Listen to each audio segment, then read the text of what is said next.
Bonjour Matty King, Bonjour Fatih, pouvez-vous vous présenter? avec plaisir. Je suis Matty King, écrivaine.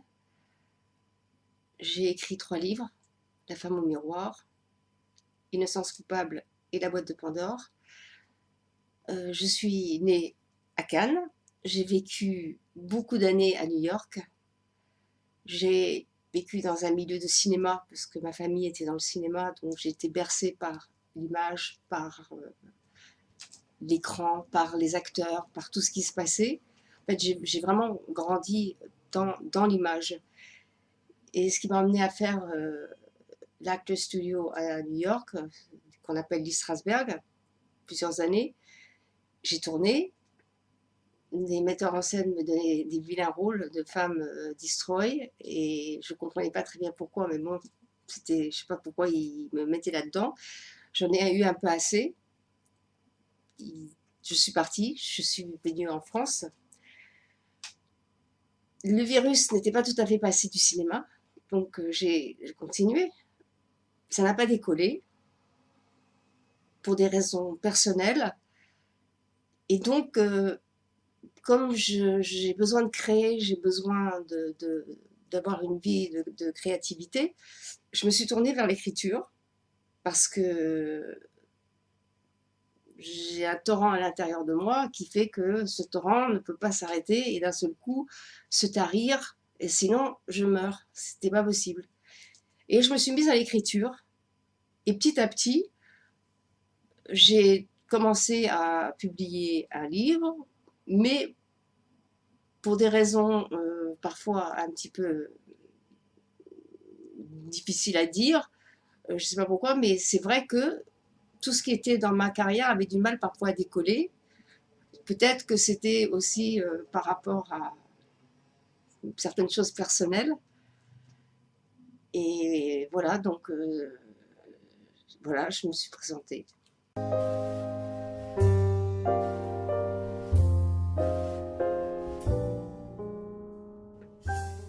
Pouvez-vous nous parler de votre livre Innocence coupable?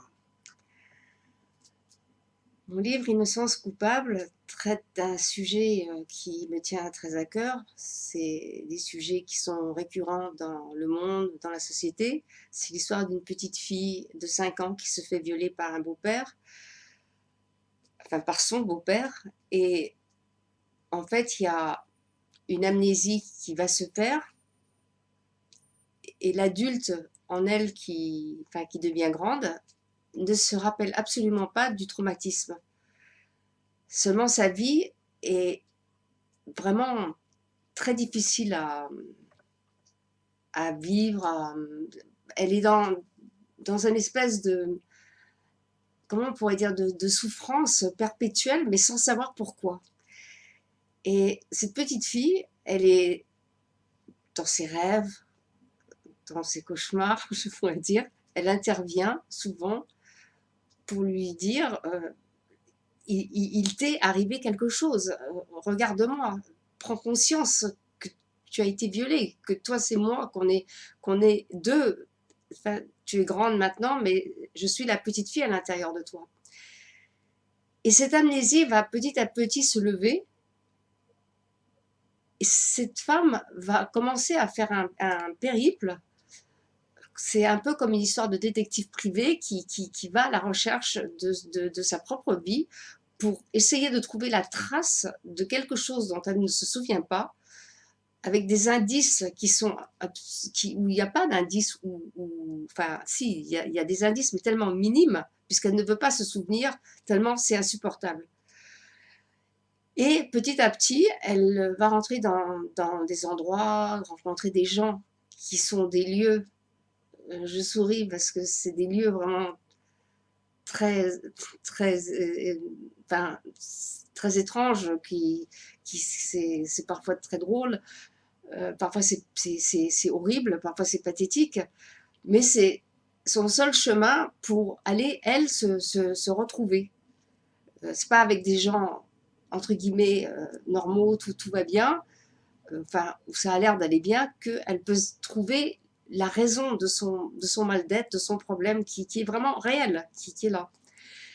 Et finalement, petit à petit, il y aura des histoires avec des hommes, comme toujours dans mes livres, beaucoup de sexualité, puisque là, pour moi, la sexualité, j'estime que ça fait partie de la pulsion. Donc un viol, c'est quelque chose qui veut détruire la pulsion, qui veut annihiler complètement l'énergie vitale d'un enfant ou d'une personne.